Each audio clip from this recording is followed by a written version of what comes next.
방금 소개받은 에메랄드 박시연입니다. 반갑습니다. 지난주에 혹시 이 책 한번 다들 보셨나요? 네, 제가 어제 신랑이랑 이야기를 하면서 이런 얘기를 했어요.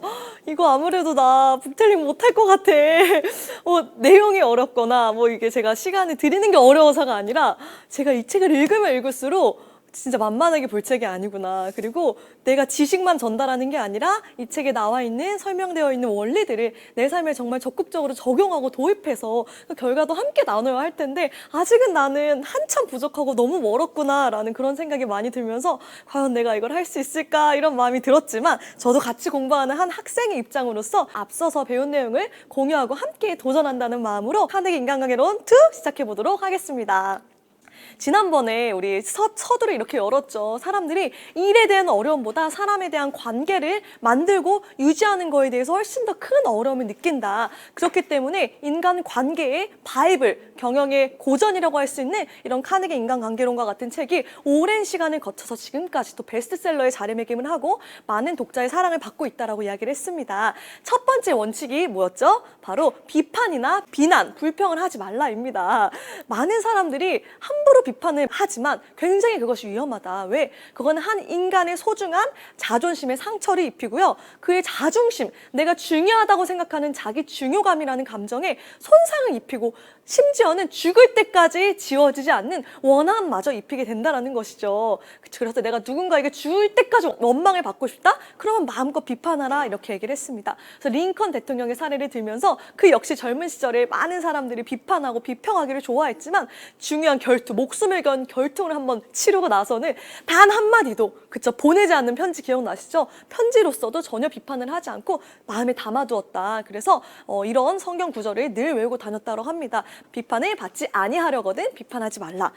두 번째입니다. 칭찬은 무쇠도 녹인다. 마음껏 칭찬하라. 인간성의 내부 가장 깊숙이 존재하는 가장 강렬한 갈망이 있대요. 이건 너무나 강렬한 갈망 그 자체인데요. 이것은 바로 내가 중요한 사람이 되고자 하는 욕망이라고 합니다. 누구나 그런 갈망을 다 품고 있다고 해요. 그렇기 때문에 이 사람을 내가 중요하게 대해주고 이 사람이 원하는 칭찬이 정말 진심 어린 아첨이 아니라 칭찬을 통해주고 정말 마음으로 다가서고 애정을 표현할 때 그 사람의 마음을 내가 사로잡을 수 있다라는 귀한 원칙이었습니다. 그래서 진심으로 찬사를 보내고 아낌없이 칭찬하라. 그러면 사람들은 당신의 그 칭찬의 말을요 너무 귀하게 생각하고요 소중하게 간직한대요. 왜? 평생 살아오면서 그런 말을 잘 듣지 못하고 산다라는 것이죠. 우리가 자녀들, 팀원들한테 밥을 굶기면 이제 그렇게 되지만 칭찬의 말은 너무 많이 굶기고 있다라는 거예요. 그래서 평생을 두고 그것을 되풀이할 것이기 때문에 많이 아낌없이 찬사의 말을 전하라가 바로 원칙 2가지였습니다. 자, 그럼 세 번째 원칙, 인간관계의 가장 토대가 되는 기본적인 세 번째 원칙을 오늘부터 풀어드리도록 하겠습니다. 자, 바로 상대방의 입장에서 사물을 보라요. 이거는 상대방의 마음에서 정말 열렬한 욕구를 일으키라라는 이 뜻입니다. 자, 이 저자가요 매년 여름마다 낚시를 하는 걸 너무 즐겨한 거예요. 그럼 신기하게도 나는 딸기와 아이스크림을 좋아하지만 물고기들은 그렇지 않기 때문에 내가 좋아하는 걸 강요하지 않고 물고기들의 구미에 맞는 지렁이나 메뚜기를 낚싯대에 달아서 그들을 이제 낚는다라는 거예요. 자, 이렇게 간단한 원리를 왜 우리가 사람을 대하는데도 사용하지 않는가라는 것이죠. 자, 우리가 정말 바보 같고 어리석고 유치한 건 뭐냐면 항상 내가 원하는 거에 대해서만 이야기하고 산다라는 거예요. 진짜 생각해보면 그런 것 같아요. 이건 진짜 어린아이의 장난처럼 유치하고 심지어 우스꽝스럽게까지 한 거래요. 물론 인간은 자신이 원하는 것에 평생 영원히 관심을 가질 수밖에 없도록 설계된 존재이긴 하지만요. 우리가 그렇게 해서는 성공할 수 없다라는 것이죠. 내가 원하는 거에 나는 집중하지만 다른 사람들이 내가 원하는 거에 관심이 있냐? 전혀 그렇지 않다라는 거예요. 뭐냐면 세상 사람들이 모두가 내가 원하는 거에만 각자 다 관심을 갖고 있기 때문에 이 원리를 잘 활용하면 우리는 굉장히 성공적인 삶, 효과적인 인간관계를 형성해 나갈 수 있다는 것입니다. 그렇기 때문에 다른 사람, 타인을 움직이게 만드는 유일한 방법은 뭐냐? 그들이 원하는 거에 대해서 이야기해 주는 거예요. 이해되시죠? 내가 원하는 걸 그들에게 이야기해 주는 게 아니라 그들의 관점에서, 그들의 입장에서 그들이 원하고 있는 것을 내가 이야기하고 어떻게 하면 그걸 얻을 수 있는지를 제시하라는 거예요. 이걸 잊고서는 사람의 마음을 1cm도 움직일 수가 없다라고 해요. 이거 되게 뭔가 단순한데 엄청 심오하고 진리이지 않나요? 좀 뭔가 되게 이거 유레카인데? 막 이런 모먼트가 되게 많았거든요. 그래서 내일, 당장이라도 내일 당신 누군가로 하여금 당신이 원하는 일을 시킬 수도 있다. 시킬 수가 있겠지만 그럴 때 이 말을 명심하라는 거예요. 바로 뭐냐면은 예를 들어서 자녀가 담배를 핀다. 그럼 어떻게 하겠어요? 설교를 하겠죠. 그리고 왜 네가 건강을 위해서 담배를 피우면 안 되는지 막 내 얘기를 하겠지만 그렇게 하지 말고 네가 담배를 폈을 때 너가 100m 달리기에 지게 될 수가 있고 네가 그렇게 원하는 농구팀에 들어가지 못할 수도 있어.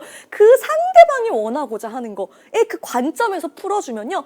알아서 그것을 끊는다라는 거예요. 이 간단한 원리를 많은 사람들이 잊고 산다라는 것이죠. 그러면서 한 가지 예화가 있는데요. 랄프 왈도라는 한 이제 학자이자 이제 작가가 있었는데 그 학자가 아들이랑 함께 송아지를요. 외양간에 이제 집어넣으려고 열심히 하고 있었던 거예요. 그래서 에머스는 뒤에서 막 밀고 아들은 세게 끄는데 송아지가 움직일까요? 전혀 움직이지 않는 거예요. 그래서 빨리 여기 들여보내야 되는데 송아지가 딱 꿈쩍갖고 서 있으니까 둘이 힘을 써도 역부족인 거예요. 왜? 송아지도 자기가 원하는 걸 생각하고 있고 이 부자도 자기들이 원하는 걸 생각하고 있기 때문에 각자 자기가 원하는 걸 생각하니까 이게 팽팽하게 대립해서 단 한 발자국도 움직일 수가 없다라는 거예요. 근데 그 장면을 보고 있는 아일랜드 출신의 한 그 가정부가 보면서 말하는 거예요. 이 가정부는 이 주인보다 학식도 딸려, 글도 못 써, 학벌도 없었지만 송아지를 다루는 법은 더 잘 알았던 거예요. 그래서 제가 한번 해볼게요. 이러고 딱 여유 있게 들어가더니 송아지의 입에 자기 손을 탁 넣는 거예요. 그래서 손가락을 넣었더니 송아지가 이게 엄마의 젖인 줄 알고 빨면서 정신없이 그냥 빨려 들어와서 외양간에 순식간에 집어넣게 됐다라는 거죠. 너무 놀랍지 않나요? 송아지가 원하는 것이 무엇인지를 더 잘 알았던 거예요. 너무 똑똑하죠. 근데 왜 우리는 이렇게 생각을 못할까? 이것은요, 굉장히 많은 사람들이 범하는 실수 중에 하나래요. 내가 원하는 거, 본인이 원하는 것만을 생각하는 것이 일반적인 사람들이 행하는 실수라는 거예요. 저도 얼마나 많은 이런 실수를 범하고 있는지 모르겠어요. 제가 이 내용을요, 이 한국교육신문에서 이 에머슨 이야기를 치니까 여기에 이게 인용이 돼 있는 거예요. 학교가 힘든 것은 소통 부족이다. 이러면서 이 예화를 넣어가지고 어떻게 학교가 개선되어지는지 얘기를 하는데 그만큼 카네기 인간관계론의 어떤 저력을 다시 한번 확인을 했는데요. 자, 당신이 이 세상에 태어난 날부터 해온 모든 행동은 당신이 무엇인가 원했기 때문에 했다라는 거예요. 심지어 가장 이타적이고 가장 아름다운 행위라고 치부가 되는 자선 행위조차도 아무리 이타적이고 뭐 예수님이 아무리 행하고자 했어도 내가 원했기 때문에 했다라는 거예요. 그거를 알아야 된다. 그래서 누군가로 하여금 무엇인가를 하게 만드는 방법은 그들이 그걸 원하게 하는 거라는 거예요. 그래서 굉장히 유명한 해리 오버스트리트 교수가요. 인간의 행동을 지배하는 힘이라는 저서에서 어떤 얘기를 하냐면 인간의 행동은 마음속에 강한 욕구로부터 생긴다. 따라서 사업, 가정, 학교에서 장차 리더가 되려는 사람에게 해줄 수 있는 최선의 충고는요. 다른 사람의 마음에 강한 욕구를 불러일으키라는 것입니다. 그래서 이거를 할 수 있는 사람은 전 세계를 얻을 수 있고요. 그렇게 할 수 없는 사람들은 외로운 길을 걷는다. 여러분 이거 공감되시나요? 이거를 다시 한번 강조하셨어요. 책에 같은 문장을 여러 번 서술해 이 작가가. 중요한 내용이기 때문에 한 번 더 음미하시길 바랍니다. 똑같은 거 또 써놔요. 다시 한번 보라고. 자, 볼게요. 그것을 할 수 있는 사람은 전 세계를 얻을 수 있고 그렇게 할 수 없는 사람은 외로운 길을 걷는다. 여러분 외롭게 걷고 싶으신가요? 전 세계를 얻고 싶으신가요? 그럼 바로 이 원칙을 적용하면 된다는 것이죠. 자, 앤드류 카네기는요. 인생을 통틀어서요. 4년밖에 학교를 다니지 않았지만요. 누구보다도 큰 성공을 거두었는데요. 왜냐하면 그는 어떻게 사람을 다루는지에 대해서 누구보다 뛰어났다라는 거예요. 그가 진작에 터득한 한 가지는 뭐냐면 사람을 움직이는 유일한 방법은 바로 그들이 원하고 있는 것에 대해서 이야기하는 것이다 라는 거예요. 카네기가 자기 형수가 있었는데 이 형수가 엄청나게 고민이었던 거예요. 어떤 고민이 있었냐면 자기 아들이 2명이 다 예일대학교에서 지금 공부를 하고 있는데 엄마는 아들이 걱정되니까 맨날 편지를 써서 보내는데 이 아들들이 답장할 생각도 안 하는 거예요. 바쁘다는 이유로.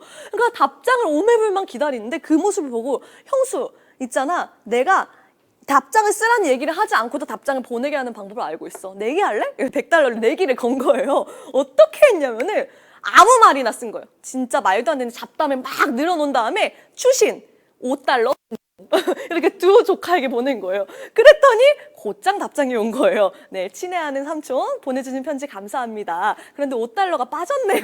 이렇게. 너무 똑똑하지 않나요? 그들의 관점에서 생각을 했더니 이런 새로운 발상의 전환이 일어나는 거예요. 그래서 너무 손쉽게 답장을 받았다는. 너무 천재적이죠. 그래서 헨리 포드가 이 얘기를 했어요. 성공의 유일한 비결은 다른 사람의 생각을 이해하고 당신의 입장과 아울러 상대방의 입장에서 사물을 바라볼 줄 아는 능력이다. 여러분 한번 잘 음미해 보시겠어요? 이거 맞는 말 같지 않나요? 여기 안에 담겨있는 진리가 너무나 명백하기 때문에 누구나 보면은 맞지, 이거 맞는 얘기지, 인정할 수밖에 없는 문장인데도 불구하고요, 막상 10명 중에 9명은요 10번 중에 9번의 상황에서 이 문구가 담고 있는 진리를 무시해버린다는 거예요.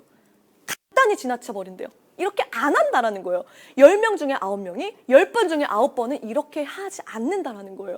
그렇기 때문에 내가 이것만 터득하면 굉장한 경쟁력을 가질 수 있다. 이 얘기를 하는 것입니다. 자, 이거는 여러 가지 분야에 다 적용이 되는데요. 특히 세일즈 분야에서.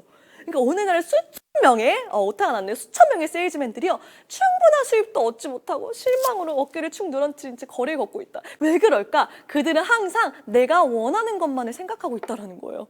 이해되시죠? 그렇기 때문에 그들이 성공할 수 없다라는 거예요. 너무 획기적이지 않나요? 그래서 자, 그들은 당신과 내가 아무것도 사고 싶지 않다는 걸 깨닫지 못하고 있대요. 아무리 당신이 얘기해도 일단 살 마음이 없대요, 고객들은. 왜? 우리는 어떻게 사요? 내가 사고 싶은 게 있으면 내가 직접 사지, 누가 말해서 사지 않는다라는 거예요. 그리고 우리는 모두가 내 문제를 해결하는 데만 온통 관심이 집중돼 있다라는 거예요. 그렇기 때문에 당신이 제공하는 서비스나 상품이 그들의 문제를 해결하는 데 기여를 하고 도움을 줄 수만 있다면 우리가 팔려고 애쓸 필요조차 없대. 그들이 직접 구입한다라는 거예요. 맞죠? 팔려고 하지 말고, 내가 뭔가 강요하지 말고 그들이 원하게끔 만들어라는 거예요. 그러려면 그들의 문제를 알아야 되고, 그러려면 그들에게 진심 어린 관심이 먼저 저에게 있어야겠죠. 그래서 이 세상은요, 내 것만 생각하는 이기적인 사람들로 가득 차 있대요. 그렇기 때문에 이기적인 마음을 버리고 다른 사람을 위해 살려는 소수의 사람들에게는 이루 말할 수 없는 큰 기회가 따른대요. 그런 사람을 상대할 자가 없다, 경쟁할 자가 없다라는 거예요. 다시 보실래요? 이기적인 사람들로 가득 차 있는 세상에서 다른 사람을 위해 희생하고 헌신하고 내가 베풀고 살려는 소수의 사람들에게 굉장히 많은 기회가 따른다라는 거예요. 그럴 사람을 상대할 자가 없다라는 것이죠. 자, 너무 멋진 것 같습니다. 그래서 이런 입장, 다른 사람의 입장 간파하고 그들의 움직이는 거를 내가 보고 할 수 있는 사람은 내 앞에 어떤 문제와 고난이 닥쳐도 전혀 걱정할 필요가 없다라는 것입니다. 그래서 영어로요, 이게 어떤 표현이 있냐면, 상대방 입장에서 생각하다라는 표현이 어떻게 표현이 되냐면요, put yourself in others' shoes예요. 직역을 하자면 당신 자신을, 당신 스스로를 다른 사람의 신발에 집어넣어라라는 뜻이에요. 그러니까 딴 사람의 신발을 신고 걷는 것처럼 그 사람의 입장에서 생각하라는 것이죠. 너 자신을 그 사람의 신발에 한번 넣어봐. 이게 영어 직역의 그 표현인데요. 정말 맞는 말인 것 같아요. 이 정도까지 되어야지 그 사람의 입장이 되고 그 사람의 관점에서 사물을 이해하고 해석할 수가 있는 것이죠. 유명한 석유 회사의 판매원이었던 마이클이요. 나 어떻게든 이 석유 회사 매출을 올려야 되는데, 그러려면 주유소의 매출을 올려야 되잖아요. 근데 그 지역 매출을 1등으로 나는 하고 싶은데 한 주유소가 진짜 말을 안 듣네. 그 주유소 그 주인이 늙은 할아버지인 거예요. 그러니까 일단 외관이 너무 막 지저분한데 고집이 너무 세가지고 이걸 좀 깨끗하게 하셔야 돼요. 아무리 찾아가서 설득하고 얘기도 해보고 막 으름장도 놔봐도 이 할아버지가 들을 생각을 안 하는 거예요. 그래서 이 마이클이 한참 고민을 하다가 이 노인을 데리고 깨끗하게 잘 가꾸어진 주유소를 한번 보여줘야겠다 해서 데리고 가가지고 아주 잘 갖춰진 주유소를 보여준 거예요. 이렇게 하면 매출도 높아지고요, 너무 좋지 않나요? 근데 노인이 그렇게 끔찍도 안 하더니 그거를 보고 나서 곧장 자기를 주유소를 깨끗하게 청소를 하고 노인의 그 주유소의 매출도 오르고 마이클도 윈이 되고 윈윈하는 그런 관계를 형성해 놨다는 그런 이야기가 있어요. 예화가 있더라고요. 이런 적용을 우리가 다 할 수 있다라는 것이죠. 내가 내 방식을 고수하는 게 아니라 그 사람의 관점에서 어떤 게 먹힐까를 다양한 어떤 각도에서 시도를 해봐야 한다는 것이죠. 그리고요, 이 카네기가 한 번은 신입사원을 대상으로 이제 강좌를 연 적이 있었대요. 어떤 그런 트레이닝 코스를 열었는데 그 중에서 한 참가자가 그 참석자들이 데리고 함께 농구를 하러 나가고 싶었나 봐요. 쉬는 시간에 이렇게 그 체육관에 가가지고 같이 농구 좀 했으면 좋겠다 해서 일어서가지고 이런 취지의 발언을 했대요. 한번 들어보세요. 저는 여러분과 밖에 나가 농구를 하고 싶어요. 농구를 하고 싶어서 몇 번 체육관에 가봤는데 사람이 별로 없어서 못했다니까요. 며칠 전에는 있잖아요. 인원이 두세 사람밖에 없어서 서로 그냥 공 던지기 하다가 공에 맞아서 눈가에 멍까지 들었어요. 여러분, 내일은 꼭 밖에 나와주세요. 나 농구하고 싶어요. 이렇게 얘기했대요. 사람들이 이 말 듣고 나갔을까요? 이 말에서, 모든 말에서 여러분이 뭘 원하는지에 대해서 고려하는 문맥이 있나요? 온통 내가 뭘 원하는지, 내 입장만 계속 이야기를 하는 문장들이잖아요. 이해되시죠? 근데 너무나 많은 사람들이 이런 어법을 고수한다는 것이죠. 자, 차라리 이 사람이 그렇게 농구를 같이 하고 싶었으면은, 여러분들 있잖아요. 체육관을 이용하면요. 이런 이점이 있어요. 열심히 운동을 하면요. 식욕도 좋아져서 밥도 맛있게 먹을 수 있고요. 두뇌 회전도 정말 빨라져서 다음 세미나 들을 때 훨씬 더 집중도 잘 되고요. 너무 즐겁지 않나요? 이렇게 상대방이 원할 수 있고 가져갈 수 있는 이점에 대해서 이야기를 했더라면요. 많은 사람들이 체육관으로 오았을 텐데 안타깝게도 이 학생은 자기가 원하는 것만을 이야기했기 때문에 자기가 원하는 것조차 얻어내지 못했다라는 거예요. 너무 기본적인 원리라는 것입니다. 그래서 모든 인간관계의 가장 키포인트, 가장 주축들이 되는 핵심은 뭐냐면 다른 사람의 마음에 열렬한 욕구를 불러일으켜라. 그거를 하는 방법은 다른 사람 입장에서 그 관점에서 사물을 보고요. 그 사람이 필요라는 게 뭔지를 내가 제공하는 것이라는 것이죠. 이거를 할 수 있는 사람은 전 세계를 얻을 것이고 이걸 못하는 사람은 그냥 외로운 길을 걷게 된다라는 것입니다. 너무 멋진 말이죠. 중요한 내용 다시 한번 볼게요. 그것을 할 수 있는 사람은 전 세계를 얻을 수 있고 그렇게 할 수 없는 사람은 외로운 길을 걷는다. 우리가 너무나 잘 알고 있는 이렇게 했기 때문에 전 세계를 얻었던 우리는 멘토를 알고 있죠. 바로 리치 회장님과 제베렌데 두 분의 창업자 분들이시죠. 그분은 정말 전 세계를 품으셨어요. 이런 인간관계 기초 법칙을 통달하고 계셨기 때문에 가능했던 일이겠죠. 저희가 이분들의 제자로서 이 방법을 같이 또 따라가야 된다는 생각을 합니다. 그리고 자녀를 교육할 때도 마찬가지라고 해요. 많은 부모들이 뭐 걱정해요? 우리 애가 말을 안 듣네. 우리 애가 밥을 안 먹네. 어떻게 하면 쟤를 이렇게 시키지 마 이거 고민하잖아요. 그래서 이 부모가 아들이 너무 밥을 안 먹는 거야. 어떻게든 먹이려고 하는데 야 이렇게 먹어봐 제발 저거 아무리 방법을 써도 안 먹어서 엄마는 네가 제발 이거 먹었으면 좋겠어. 아빠는 있잖아 네가 커서 튼튼한 사람이 되길 바래. 아무리 호소해도 소용이 없자 진작에 생각을 하기 시작한 거예요.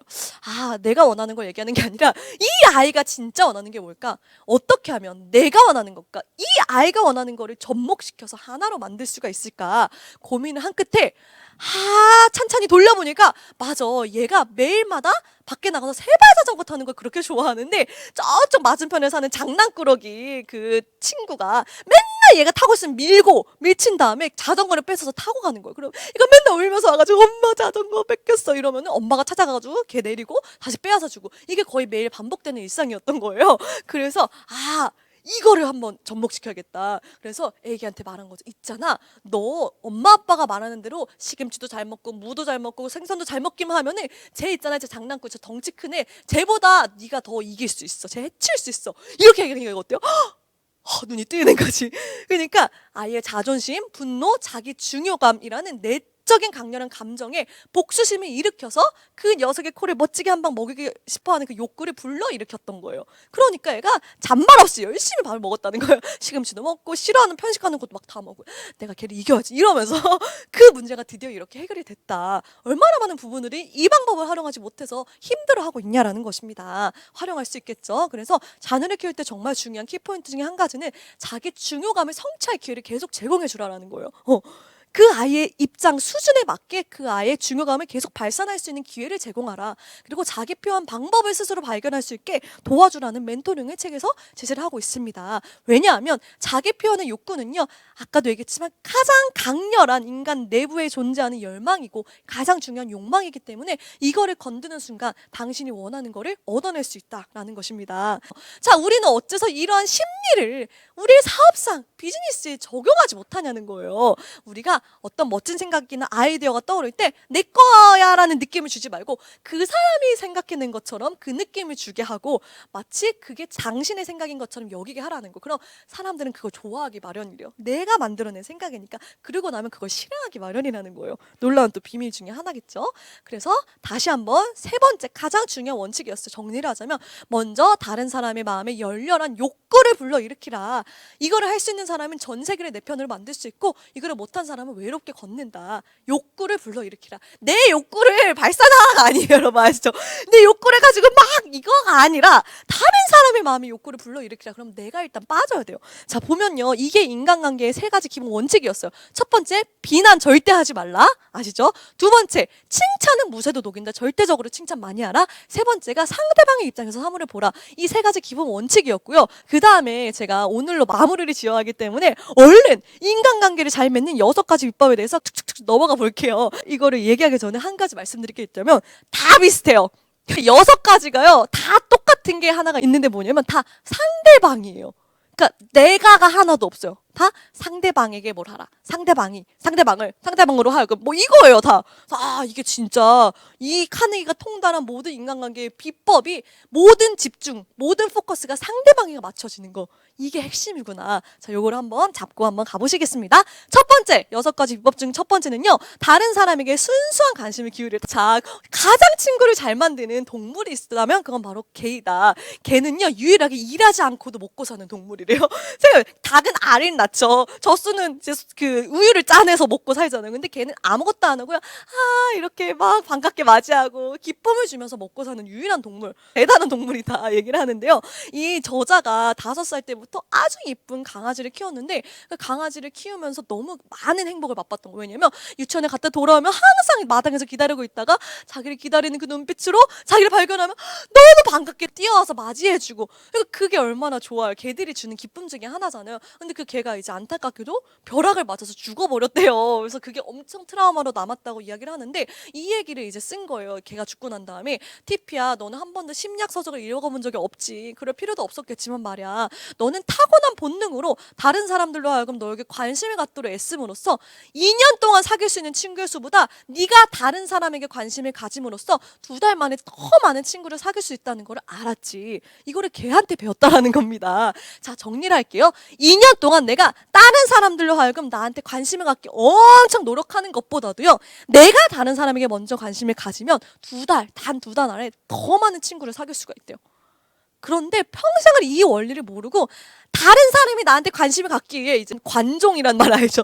열심히 노력한다는 거예요. 관심을 얻기 위해서. 관심을 얻기 노력하지 말고 관심을 줘라 이 말이죠. 이거 소용없다. 왜? 다른 사람은요 나한테 아무 관심이 없대요. 왜? 사람은요 하루 종일 24시간 내내 나한테만 관심이 있는 존재라는 거예요. 그렇지 않나요? 다 나한테 관심 있지 뭐 누구한테 관심 있겠어요. 그래서 뉴욕에서 전화회사를 조사해서 연구를 진행했는데 통화 중에 어떤 말이 가장 많이 쓰이나요? 어떤 말이 가장 많이 쓸 것 같으세요? 바로 1인칭 대명사인 나, 내가, 나는, 나와 이런 것들이 500번 중에 3,900번이 쓰였다는 거예요. 다 자기 미미미미 하고 산다라는 것이죠. 자, 이거 사진이에요. 어제 찍었던 30주년 특별 영상을 촬영했는데 자, 여러분들은 여기서 누가 제일 예쁘지? 누가 옷을 잘 입었지? 누가 표정이 제일 좋지? 볼 거 아니야. 저 사람은 누구지? 막 보겠지만요. 제가 이 사진을 볼 때 전 누구를 볼까요? 저는 저밖에 안 보여요. 내가 잘 나왔나? 내가 포즈가 괜찮나? 이 사진을 고를 때도 다른 사람이 아니라 내가 잘 나온 사진 위주로 골랐겠죠. 물론 이것도 잘 나오진 않았지만 여러분 다 그렇지 않나요? 단체 사진 볼 때요. 다들 나만 봐요. 그만큼 다 자기중심적이라는 걸 이야기한다라는 것입니다. 그래서 이 알프레드 아들러라는 유명한 심리학자가요. 다른 사람에게 관심이 없는 사람은 인생을 사는데 굉장한 어려움을 겪게 되고요. 심지어 해까지 끼치게 된대요. 인간이 저지르는 모든 실패는 바로 이러한 유형의 인물에서 비롯된다. 이 self-centeredness, 그러니까 나에게 중심이 맞춰져 있는 이 태도를 빨리 버릴수록 우리가 성공을 할 수가 있고요. 반대로 말하면 내가 나한테만 관심을 갖고 산다면 굉장히 삶에 어려움을 겪게 된다라는 것입니다. 다시 한번 볼게요. 다른 사람에게 관심이 없는 사람 있죠. 되게 많아요. 인생을 사는데 결국 어려움을 겪게 된다. 그리고 해까지 끼치게 된다. 그쵸? 모든 실패는 이런 유형의 인물들로부터 비롯된다. 맞지 않나요? 나만 생각하는 이기적인 사람으로부터 모든 실패가 비롯되는 것입니다. 그래서 카네기가 그 단편 소설을 이제 쓰려고 그 작가 코스를 한번 배운 적이 있었는데, 그 유명한 편집자, 잡지사의 편집자가 이 얘기를 했대요. 나는 있잖아, 단편 소설이 여러 개 나한테 쌓여 있어도 그거 딱 하나 골라가지고 몇 문장만 읽으면 아, 이 작가가 사람에 대한 애정이 있구나 아니면 없구나를 딱 단번에 볼 수 있다는 거. 하도 많이 읽어서. 그러면서 하는 말이, 작가가 인간을 진심으로 사랑하고 좋아하지 않으면 세상 사람들이 역시 그의 작품을 좋아하지 않는데요. 이해되세요? 소설가로서도 성공하기 위한 필수 요소는 반드시 타인에게 관심을 갖는 것이다. 아니, 소설을 쓰는데도 이게 필요하다면, 우리가 사람이 대면하고 대하는 일을 주업으로 삼는다면 이거는 정말 필수 중에 필수라는 것입니다. 그래서 세일즈맨뿐만 아니라 모든 사람이 갖춰야 할 가장 중요한 자질은요, 다른 사람에게 진실한 마음에서 우러나오는 관심을 갖는 거. 페이크할 수 없어. 이거는 진실된 관심을 가져야 한다. 그래서 친구를 사귀고 싶으면 자기 자신을 버리고 다른 사람을 위해 무엇인가를 해주어라. 이런 일에는 시간, 노력, 희생, 그리고 사려 깊은 마음이 필요하다라는 것입니다. 자, 그래서 이 얘기를 합니다. 어떤 영국의 한 황태자가요, 남미에 이렇게 스피치를 하러 갈 기회가 있었는데요, 열심히 남미 언어를 공부를 해가지고 그 언어로 스피치를 하니까 그 국민들이 막 환호를 하고 열광하고 평생 그 황태자의 팬이 됐다라는 거예요. 그래서 이거를 읽으면서 갑자기 김일두 리더님이 떠오르는 거예요. 얼마 전에 김일두 리더님도 6만 명 러시아 AB들한테 보낼 그 영상을 찍으시는데요, 첫 안녕하세요 인사, 아 감사합니다 인사를요 러시아어로 하셨어요. 열심히 찾아가지고 뭐 보시더니 그 말로 딱 하는 거예요. 근데 이런 태도가 정말 사람들의 마음을 열고 사는 굉장히 중요한 태도 중에 하나라고 합니다. 그리고 또 하나는 그 사람의 생일을 기억해 주는 거. 이 카네기는요, 아 뭐 당신 별자리 뭐예요? 이렇게 유도해서 생일을 딱 알아낸 다음에 그 사람이 갈 때까지 열심히 되뇌고 있다가 딱 가고 나서 수첩에 적어놓고 생일만 되면 딱 뭔가 보내주는 거야. 그럼 그 사람이 무척 감동, 평생 내 편 된다라는 것이죠. 그리고 이름을 기억해 주는 게 얼마나 중요한 일인지는 제가 좀 이따 설명해 드릴게요. 그래서 우리는 우리에게 관심을 갖는 사람에게만 관심을 갖는다. 꼭 키포인트로 알아두셔야 되고요. 그리고 두 번째, 이게 첫 번째 굉장히 길었죠. 여기서도 빠르게 넘어갈게요. 두 번째는 뭐냐면 미소를 지어라. 한 사교회에서 엄청 유명한 부인이 진짜 사치스럽게 옷을 쫙 입고 왔는데 얼굴에는 욕심과 이기심과 이게 억지억지 붙어 있다는 거야. 하나도 안 이뻐 보였다. 그는 자신이 입고 있는 옷보다 자신의 표정, 입고 있는 표정이 더 중요하다는 걸 알아야 된다라는 것이죠. 우리 모두 미소를 지어볼까요? 미소가 안 지어진다? 억지로라도 지으래요. 지으면 행복해진다. 이게 또 순서라는 것입니다. 그리고 우리가 누군가 통화를 할 때도 목소리로도 미소가 전달된대요.